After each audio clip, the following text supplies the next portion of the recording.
বিশেষ fast track আদালতত বেপাৰী শ্যামকানু মহন্তৰ জামিন আবেদন দিনজুৰি আদালতত দুই পক্ষৰ তীব্ৰ যুক্তিযুদ্ধ জুবিন গাৰ্গৰ হত্যাৰ অন্যতম অভিযুক্ত শ্যামকানু মহন্তৰ আইনী সাহায্যৰ বাবে এইবাৰ আগবাঢ়ি আহিল অসমৰ আন এগৰাকী অধিবক্তা প্ৰাণ বৰা গুৱাহাটী উচ্চ ন্যায়ালয়ৰ জ্যেষ্ঠ অধিবক্তা প্ৰাণ বৰা নিৰ্বাচনৰ পাছতে সাহসী হৈছে শ্যামকানুৰ পত্নী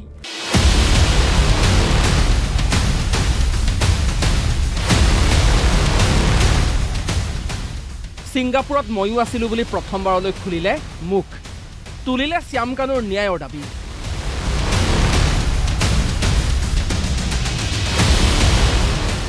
বিগত 7 মাহে সাংবাদিকৰ কেমেৰা দেখিলে বিচাই টকাটি ডাকিছিল শ্যামকানু মহন্তৰ পত্নী কিন্তু আজি ৰূপ বেলেগ সাজি কাছি আদালতলৈ আহিল অনিতা ডেকা মহন্ত পূৰ্বে কেমেৰা দেখিলে হাত জাপ মৰা অনিতা ডেকা আজি আত্মবিশ্বাসী শ্যামকানুৰ পত্নীৰ দাবী শ্যামকানুৱে একো অপৰাধ কৰা নাই কোনো ভুল নকৰাকৈ 7 মাহেৰ জেলত আছে শ্যামকানু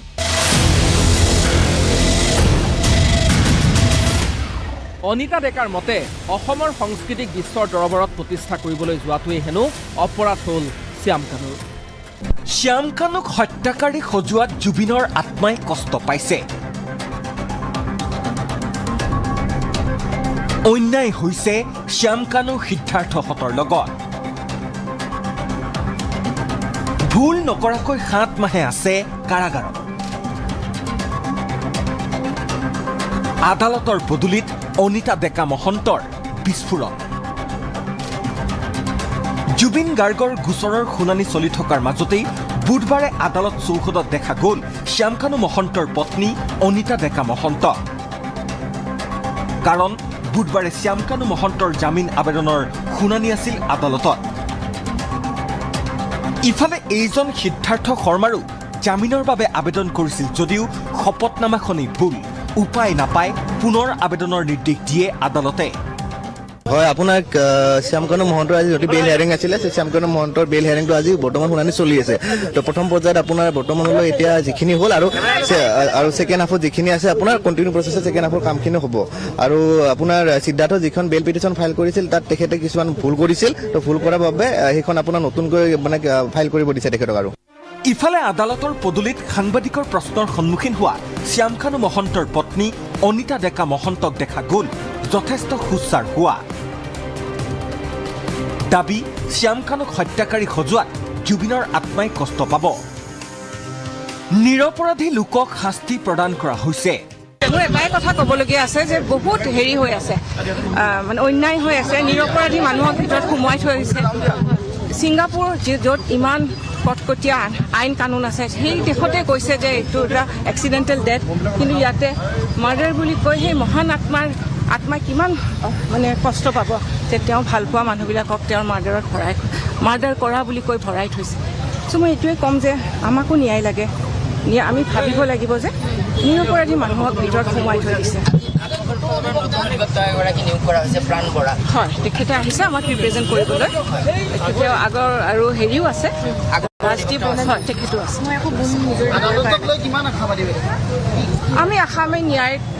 আমি আশা কৰিছোঁ যে আমি ন্যায় পাম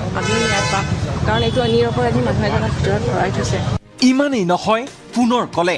অসমৰ সংস্কৃতি বিশ্ব দৰবাৰলৈ নিয়াটো ভুল নেকি শ্যামকানুৰ ভুল নকৰাকৈ 7 মাহ কাৰাগাৰত কটাইছে innocent people are being put behind the bars and he has been there in the behind bar for the last 7 months for no fault of his the only thing that he did was to try to represent Assam take the whole culture of Northeast to the rest of the world so that people know about our culture about a rich tradition কিন্তু আমাৰ কি হৈছে আমাক সেই কাৰণে তেওঁক নি ভিতৰত ভৰাই থৈছে জুবিনৰ নিচিনা মহান আত্মাই বহুত কষ্ট পাব যে তেওঁ যিটো ভিজন তেওঁ শ্যামকানুৰ লগত শ্বেয়াৰ কৰিছে সেই মানুহজনক যে আজি তেওঁক ভিতৰত ভৰাই থৈ দিছে সাংবাদিকৰ প্ৰশ্ন জুবিন গাৰ্গৰ প্ৰতি অৱহেলাৰ অভিযোগ সন্দৰ্ভত কি ক'ব উত্তৰ অনিতা ডেকা মহন্তৰ নেগলিজেঞ্চ ক'ত হ'ল তেওঁক আমি মাতাটো তেওঁক আমি বিশ্ব দৰবাৰত প্ৰতিষ্ঠা কৰিব যোৱাটো জানো নেগলিজেঞ্চ হ'ব পাৰে বাইদেউ জুবিনে কিন্তু যোৱাৰ আগতে কৈ গৈছিলে যে মই যদি নাযাওঁ তেতিয়া এজনে ছুইচাইড কৰিব সেইবোৰ কোনে কৈছে জুবিনে নিজে কৈ গৈছিলে নাই কোৱা কাৰ আগত কৈছে আপোনালোকৰ আগত জানো কিবা হেৰি আছে প্ৰমাণ আছে আছে বাইদেউ আছে কাৰণে কৈছো আমি কেমেৰা সন্মুখত বাইদেউ কৈ গৈছে কথাখিনি কিন্তু তাৰমানে জুবিনে কিমান ভাল পাইছিল তেওঁক যে তেওঁ ছুইচাইড কৰাৰ ভয় খাইছিলে যদি কথাটো হয় কিন্তু মই কেতিয়াও নাভাবোঁ জুবিনক কোনেও জোৰ জবৰদস্তি একো কাম কৰাব নোৱাৰে জুবিন এনেকুৱা এজন সত্তা আছিল যে যি তেওঁ নিজে ভাবিছিল সেইটো কৰিব তেওঁ যদি যাবৰ মন নাছিল তেওঁ যদি এই 13 বছৰ ধৰি নৰ্থ ইষ্ট ফেষ্টিভেলক তেওঁ কেনেকুৱা কটকটীয়াকৈ তেওঁ এটা আমাক ছাপোৰ্ট কৰিছিল তেওঁ নিজেই উদ্যুক্ত বুলি ভাবিছিলে জুবিন গাৰ্গক অৱহেলা গুৰুত্বহীন কৰা নিজৰ ব্যৱসায়ৰ বাবে ব্যৱহাৰ কৰাৰ দৰে অভিযোগ থকা শ্যামকানু মহন্তৰ বিষয়ে পত্নীয়ে দিলে উত্তৰ বেষ্ট হোটেলত ৰাখিছোঁ আমি জুবিন গাৰ্গক কাষতেই আছে বিশ্বৰ ভিতৰতেই ডাঙৰ হাস্পতাল তেওঁ বেলেগ হোটেলত থাকি জুবিন গাৰ্গক কিয় বেলেগ হোটেলত ৰাখিছে ৰাতিপুৱা কিয় তেওঁক বেলেগত পাৰ্টি কৰিবলৈ যাব দিছিলে এই কথাখিনি আমি জুবিন গাৰ্গক কেনেকৈ আপোনালোকে জোৰ জবৰদস্তি ধৰি ৰাখিব কওক তেওঁক যাব দিয়া বা হেৰিটোতো আমিতো জুবিনক আমি য'ত জুবিনে পেন পেচিফিক মানে ছিংগাপুৰৰ চবতকৈ বেষ্ট হোটেলখনত ৰাখিছোঁ য'ৰ 400 মিটাৰ দূৰত হস্পিটেল ৰেফাৰেঞ্চ হস্পিটেল পৃথিৱীৰ ভিতৰত চবতকৈ ডাঙৰ হস্পিটেলখন আছে জুবিন গাৰ্গে ইয়াৰ পৰাতো য়ট পাৰ্টিত যোৱাৰ প্লেন নাছিলে তাতে গৈ প্লেন কৰিছে তাতেতো শ্যামকানু মহন্তই সেইখিনি সময়ত 50 কিলোমিটাৰ দূৰৰ এখন মিটিঙত আছে তেওঁ ৰাতিপুৱালৈকেতো আমি গমেই নাপাওঁ যে তেওঁ তালৈকে যাব আপুনি আছিলে তাত হয় আছে ইফালে আদালতৰ দ্বিতীয়াৰ্ধৰ চাৰ্জ হিয়াৰিং প্ৰক্ৰিয়া অব্যাহত থাকিল জামিন আবেদনৰ শুনানিৰো কোনো নিৰ্দেশ জাৰি কৰা নাই আদালতে মঙলবাৰে আগবেলা অভিযুক্তৰ যুক্তি শুনাৰ পিছত পিছবেলা চৰকাৰী পক্ষৰ যুক্তি শুনে বিশেষ ফাষ্ট ট্ৰেক আদালতে কাইলৈ পুনৰ অভিযুক্ত পক্ষৰ যুক্তি শুনিব আদালতে হয় নহয় আজি একচুৱেলি জামিন আবেদনৰ শুনানি আছিল শ্যামকানু মহন্ত ডাঙৰীয়া আৰু জিম্মা পিটিশ্যন এখনো তেওঁ দিছিল সেইখনৰো শুনানি ডেট ধাৰ্য কৰা আছিল লগতে চাৰ্জ হিয়াৰিঙৰো ধাৰ্য আছিল কিন্তু বেল পিটিশ্যনখন ইমান দুই পক্ষৰ আৰ্গুমেণ্ট হৈছে যে সেইকাৰণে জিম্মা পিটিশ্যনখনো ল'ব সময় নহ'ল আৰু এতিয়া 4:40 আমি ওলাই আহিছোঁ অনাৰেবল কোৰ্টে সেইটো ৰিফ্লেক্ট কৰিছে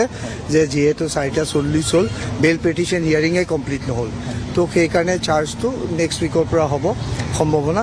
আৰু জিম্মা পিটিশ্যনখন কালি ছেকেণ্ড হাফত শুনানি হ'ব ৰাতিপুৱা ভাগত আমাৰ বেল পিটিশ্যনখন আকৌ পুনৰ শুনানি হ'ব যিহেতু আজি কমপ্লিট নহ'ল তো তাতে আজি গুৰুত্বপূৰ্ণ 3টামান পইণ্ট আজি আৰ্গুমেণ্টত আমি উত্থাপন কৰিছোঁ এটা কথা হ'ল যে তেওঁলোকে আৰ্গুমেণ্ট কৰিছিল যে শ্যামকানু মহন্তই ইমেইল দিছিল হোটেলতো জনাইছিল যাতে জুবিন গাৰ্গক মদ ছাপ্লাই নিদিয়ে মদ নোখোৱায় কিন্তু অন দ্য কণ্ট্ৰেৰী আমি দেখাইছোঁ সাক্ষীৰ পৰা সেইখনতো তেওঁৰ ডকুমেণ্ট আমাৰ প্ৰচিকিউশ্যনৰ ডকুমেণ্ট নহয় আমি এইটো কৈছোঁ যে সেইটো প্ৰচিকিউশ্যনৰ ডকুমেণ্ট নোচোৱাকৈ কোনো পধ্যেৰে প্ৰাইভেট ডকুমেণ্টছ বৰ্তমান ষ্টেজত চাব নোৱাৰে কাৰণ আইনত এইটো ব্যৱস্থা নাই অন দ্য কণ্ট্ৰেৰী তাৰ বিপৰীত আমি এটা ডাঙৰ বস্তু দেখাইছিলোঁ NRIৰ সাক্ষীৰ পৰা যে শ্যামকানু মহন্তই অভিমন্যুক তেওঁক মদৰ বটল এটা কিনি আনিব দিছিল কি ব্লেক এণ্ড হোৱাইট ব্ৰেণ্ড নেকি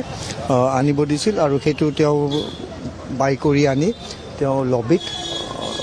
শ্যামকানু মহন্তক হেণ্ড অভাৰ কৰিছিল আৰু শ্যামকানু মহন্তই এইটো আকৌ হেণ্ড অভাৰ কৰিছিল জুবিনক অৰ্থাৎ এইটো ইয়াত যোৱাৰ আগে তো সেই গোটেই বটলটো আনফৰ্চুনেটলি জুবিন গাৰ্গক ড্ৰিংক কৰাই দিয়া হৈছিল যাৰ ফলত নেকি তেওঁৰ গাটো যথেষ্টখিনি অসুবিধা হৈছিল চ' আমি কোৰ্টত দেখাইছোঁ যে তেওঁ একফালে কয় মদ দিব নালাগে আৰু একফালে আকৌ নিজেই মদ খোৱাবৰ কাৰণে বটল আনি দিছে আৰু ছেকেণ্ড আৰ্গুমেণ্ট এটা তেওঁ ৰেজ কৰিছে যে তেওঁ পলাই নাযায় ফ্লাইট ৰিস্ক নাই তো আমি দেখাইছোঁ যে তেওঁৰ প্ৰতি লুকআউট চাৰ্কুলাৰ অলৰেডি দিয়া হৈছিল তেওঁ তদন্তত অহা নাছিল আমি তেওঁক এই LOC দিয়াৰ পিছতে তেওঁ বাধ্য হৈছে আহি ইনভেষ্টিগেশ্যনত পাৰ্টিচিপেট কৰিবৰ কাৰণে আৰু এটা ইম্পৰ্টেণ্ট পইণ্ট আৰ্গুমেণ্ট কৰা হৈছিল যে তেওঁ বহুত দিন হ'ল জেলত আছে সেইকাৰণে বেলত দিব লাগে তেতিয়া আমি কাউণ্টাৰ ৰিপ্লাই দিছিলোঁ যে সেইটো কোনো পধ্যেৰে গ্ৰাউণ্ড হ'ব নোৱাৰে তেওঁৰ মাত্ৰ আজি 190 দিন মানে হৈছে আৰু সেইটো এটা ছাফিচিয়েণ্ট ডিটেনশ্যন পিৰিয়ড নহয়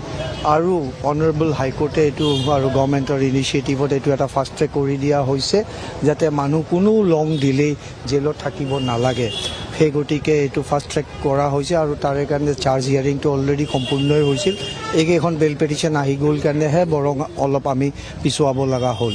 আজি যদি চাৰ্জ হিয়াৰিঙত যদি তেওঁলোক ছাকচেছফুল হয় যে কোনো কেছ প্ৰচিকিউশ্যনে মেক আউট কৰা নাই তেতিয়া তেওঁলোকৰ ডিচাৰ্জ হৈ যাব, তেওঁ বেইলত যোৱা কোনো প্ৰয়োজনেই নাই। কিন্তু যদি চাৰ্জত ডিচাৰ্জ নহয় অৰ্থাৎ চাৰ্জ ফ্ৰেম হয় তেতিয়াহ'লে বেইলৰো তাৰমানে মেৰিট নাই, সেইকাৰণে চাৰ্জ ফ্ৰেম হৈ যায়। ইফালে জুবিন গাৰ্গৰ হত্যাকাণ্ডৰ অন্যতম অভিযুক্ত সিদ্ধাৰ্থ শৰ্মায়ো আদালতত জামিন আবেদন দাখিল কৰিছিল। কিন্তু শপতনামাত কিছু বিসংগতি ৰৈ যোৱাৰ বাবে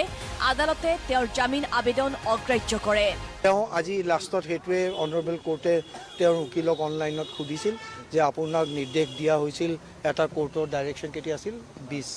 20 তাৰিখে নেকি, 20 তাৰিখে এটা ডাইৰেকশ্যন দিছিল শুধৰাবৰ কাৰণে, আজিলৈ আপুনি শুধৰোৱা নাই, তো সেইটো কাৰণে এইখন গ্ৰহণযোগ্য নহয়।